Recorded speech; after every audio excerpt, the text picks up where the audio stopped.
ഏക മകളെ നഷ്ടപ്പെട്ടു പോയൊരു മാതാവിൻ്റെയും പിതാവിൻ്റെയും കഠിനമായ ദുഃഖം കേരളം കണ്ടറിഞ്ഞ ദിവസമാണെന്ന് ഡോക്ടർ വന്ദനദാസ് മരിച്ചിട്ട് ഒരാണ്ട്.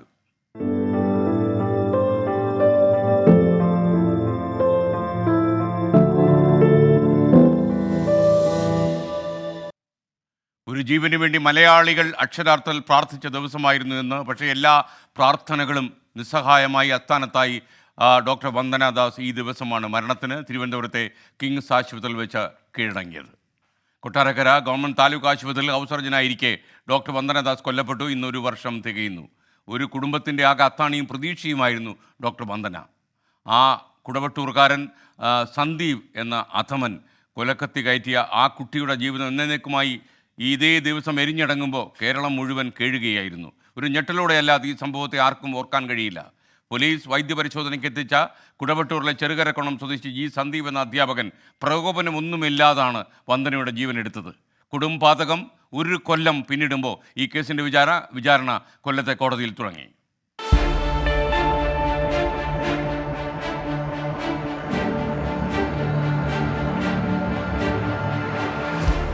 നിസ്വാർത്ഥമായ സേവനം മനസ്സിലുറപ്പിച്ചാണ് വന്ദന ഡോക്ടറാകാൻ തീരുമാനിച്ചത്. വൈദ്യപരിശോധനയ്ക്കായി പോലീസുകാർ ജി സന്ദീപിനെ കൊട്ടാരക്കര താലൂക്ക് ആശുപത്രിയിൽ എത്തിച്ചപ്പോഴും നിഷ്കളങ്കമായ സഹജീവി സ്നേഹത്തോടെയല്ലാതെ വന്ദനയ്ക്ക് ഇടപെടാൻ കഴിയുമായിരുന്നില്ല. സന്ദീപിന്റെ സ്വഭാവം മാറിയത് പെട്ടെന്നാണ്. പോലീസുകാരും സഹപ്രവർത്തകരും നോക്കി നിൽക്കെ നിസ്സഹായയായ വന്ദനയുടെ ശരീരത്തിലേക്ക് കത്രിക കുത്തിയിറക്കി.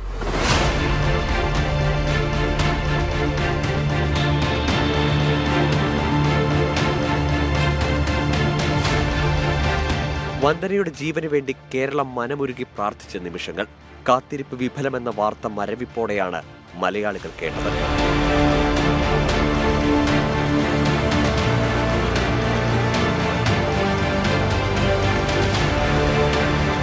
കൊല്ലം അസീസിയ മെഡിക്കൽ ഇൻസ്റ്റിറ്റ്യൂട്ടിൽ നിന്ന് പഠിച്ചിറങ്ങി ഇന്റേൺഷിപ്പിനാണ് വന്ദനദാസ് കൊട്ടാരക്കര താലൂക്ക് ആശുപത്രിയിൽ എത്തിയത്. എത്രയോ മനുഷ്യർക്ക് ആശ്വാസമാകേണ്ടിയിരുന്ന കൈകൾ കേരളത്തിന്റെ ആകെ നോവായി മാറി. കൊടും ക്രൂരതയ്ക്ക് ഒരാണ്ട് തികയുമ്പോൾ കേസിന്റെ വിചാരണ നടപടികൾ കൊല്ലം കോടതിയിൽ തുടങ്ങി. കൊട്ടാരക്കര താലൂക്ക് ആശുപത്രിയിൽ വന്ദനയുടെ ഓർമ്മയ്ക്കായി കെട്ടിടമുയർന്നു.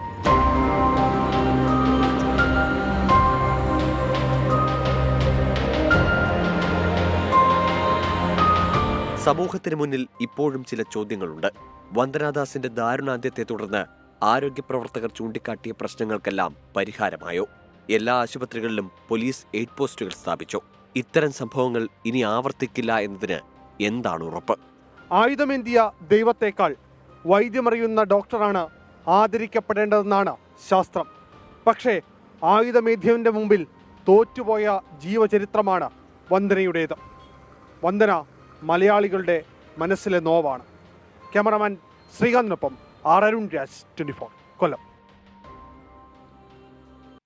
ഡോക്ടർ വന്ദനയുടെ നിർദ്ദയമായ കൊലപാതകത്തിന് ശേഷം ഈ വീട്ടിൽ ഞാൻ പോയിരുന്നു.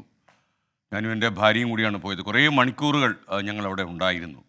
സത്യം പറഞ്ഞാൽ ആ പിതാവ് ചോദിക്കുന്ന ചോദ്യങ്ങൾ, കോടതിയുടെ പരിഗണനയിലാണ് ഇപ്പോൾ കേസ്, നമ്മൾ അതിലേക്കൊന്നും കടക്കുന്നില്ല. എന്നാൽ അദ്ദേഹം ചോദിക്കുന്ന ചില ചോദ്യങ്ങൾക്ക് ഇപ്പോഴും അദ്ദേഹത്തിന് മറുപടി ലഭിച്ചിട്ടില്ല.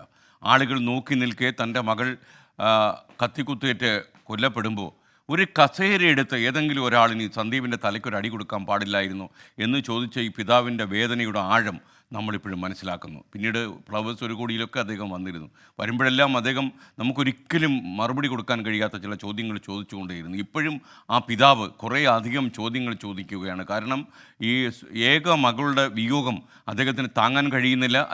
അദ്ദേഹത്തിനും അദ്ദേഹത്തിൻ്റെ ധർമ്മപത്നിക്കും അതിനോട് പൊരുത്തപ്പെടാനും കഴിയുന്നില്ല. എന്നേക്കുമായി അതിഭീകരമായി കൊല ചെയ്യപ്പെട്ട് ഒരു മകൾ കടന്നു പോകുമ്പോൾ അതൊരു തീരാവേദനയായി ആ കുടുംബത്തെ ചൂഴ്ന്നു നിൽക്കുകയാണ് ഇപ്പോഴും. ഓരോ ദിവസവും പ്രഭാതം പൊട്ടിവിടരുമ്പോൾ ഈ വന്ദനയുടെ ഒരുപാട് ഓർമ്മകളും അതോടൊപ്പം ഉദയം ചെയ്യുന്ന ഒരു അതിദയനീയമായ കാഴ്ചയാണ് ഈ വീട്ടിലിപ്പോൾ സംഭവിക്കുന്നത്.